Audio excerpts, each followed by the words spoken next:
crois qu'on a eu un débat très très riche.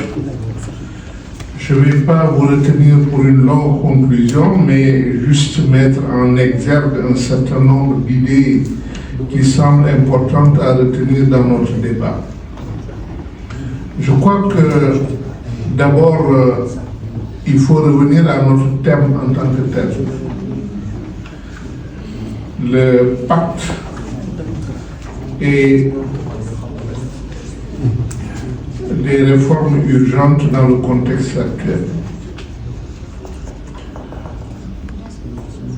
L'une des questions qui a été importante, et je crois que c'est pour nous en tant que mouvement citoyen une tâche de sensibilisation, c'est sur la gravité de la situation nationale.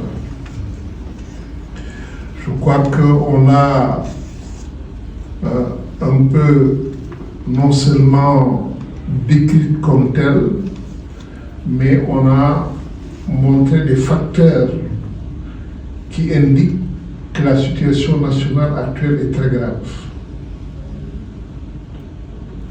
Elle est grave parce que nous pouvons rapidement arriver à un blocage financier du pays, avec toutes les conséquences. Parce que si ce blocage arrive, c'est une boule de neige.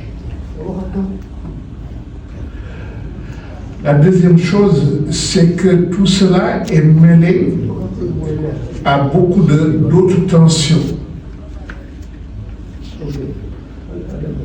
L'une des premières qui nous inquiète, c'est la lutte de pouvoir dont on a parlé tout à l'heure, à la tête de l'État, qui fait que ça peut distraire de la recherche de véritables solutions à la situation grave nationale, du point de vue financier.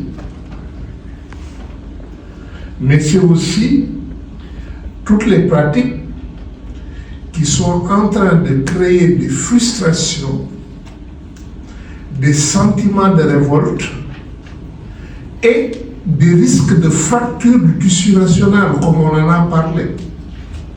Les questions de xénophobie qui commencent à émerger, et ça émerge à partir des frustrations accumulées. Le fait aussi d'arriver à un réveil de conflits qui sont des conflits très enracinés dans la société, comme entre éleveurs et agriculteurs, et on sait ce que ça a joué comme rôle dans tous les pays du Sahel qui sont aujourd'hui dans des problèmes. On le sait. Donc, nous avons des risques très sérieux que nous devons maîtriser. La deuxième chose importante, c'est qu'est-ce qui est urgent face à ces problèmes. Je crois que c'est vrai que quelquefois, entre urgence et priorité, on a des problèmes. Oui, on a des problèmes. Dès le début, le débat s'est posé. Dès le début, quand on a interpellé, la question était non, ce qui est urgence, c'est la question du coût de la vie. Il faut régler les questions du coût de la vie. Ça peut être une urgence.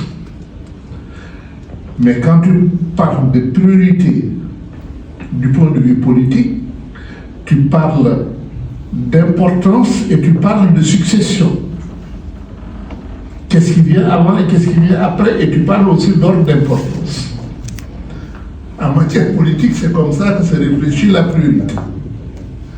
La priorité, à l'époque, nous l'avions dit très clairement, c'était de réformer le pays.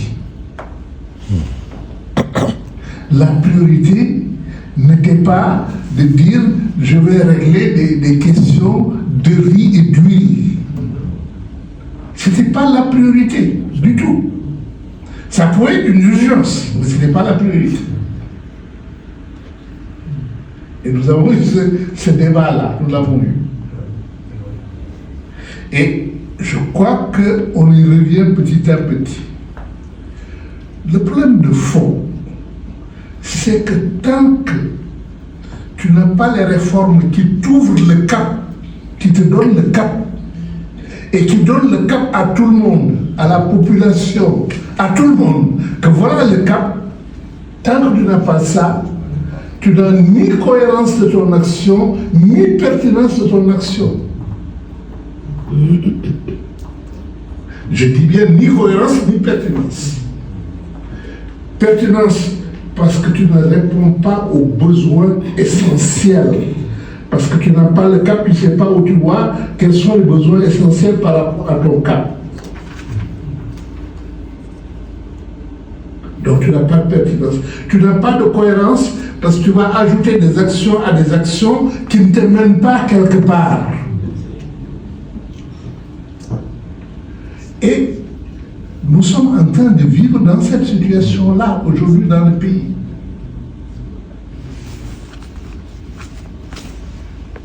Personne aujourd'hui ne peut sentir que quelque part, nous avons fait une réforme qui nous dit voilà où va le pays. Personne. On n'en a pas. Or, nous avons voté pour une transformation systémique. En tout cas, c'est ça pour ça qu'on avait voté. On nous a demandé de voter pour une transformation systémique et on a voté pour une transformation systémique.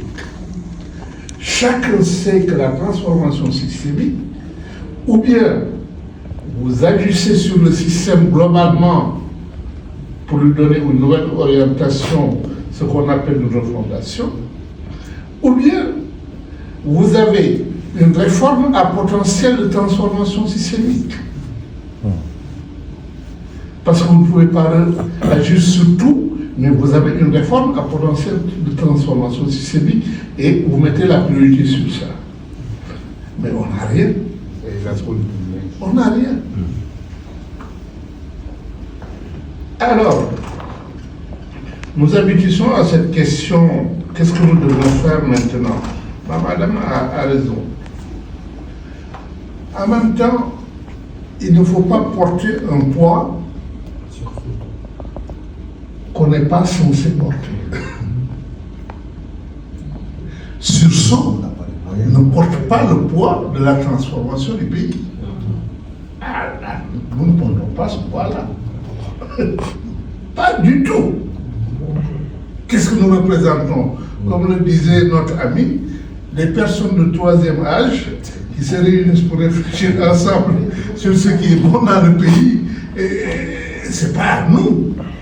Ah non, non, non, pas du tout. Il ne faut pas aussi, parce que ça, on se donne après un sentiment d'échec, alors que ce n'est pas notre rôle. Nous avons dit dès le départ au niveau de Sursaut que nous sommes un groupe informel, je dis bien informel, de réflexion et d'action.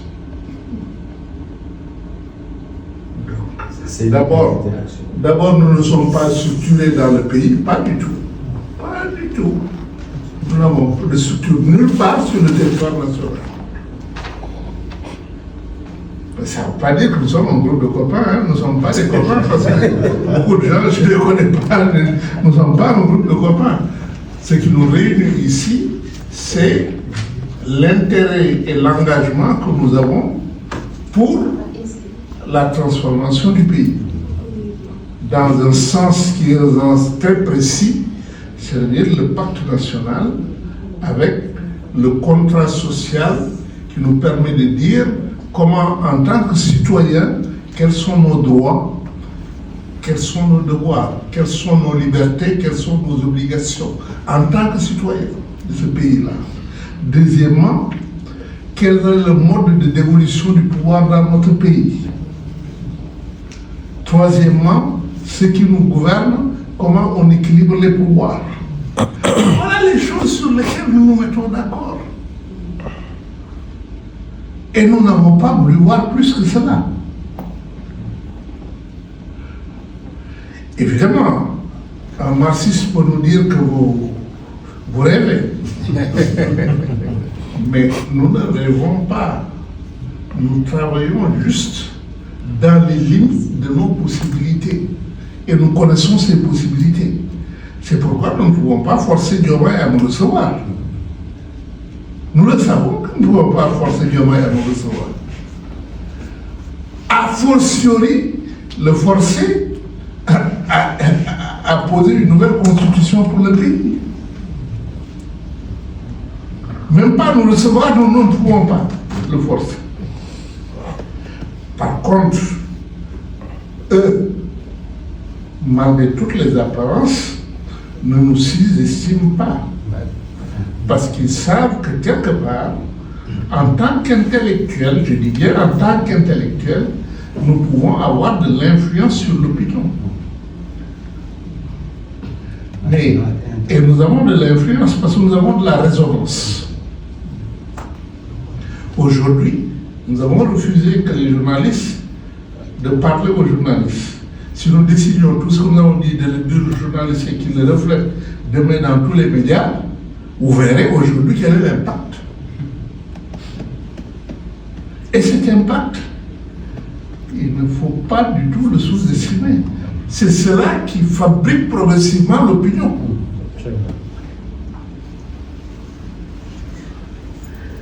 Merci les amis. Je crois que le reste, ce n'est pas le dernier, c'est le premier. C'est le premier.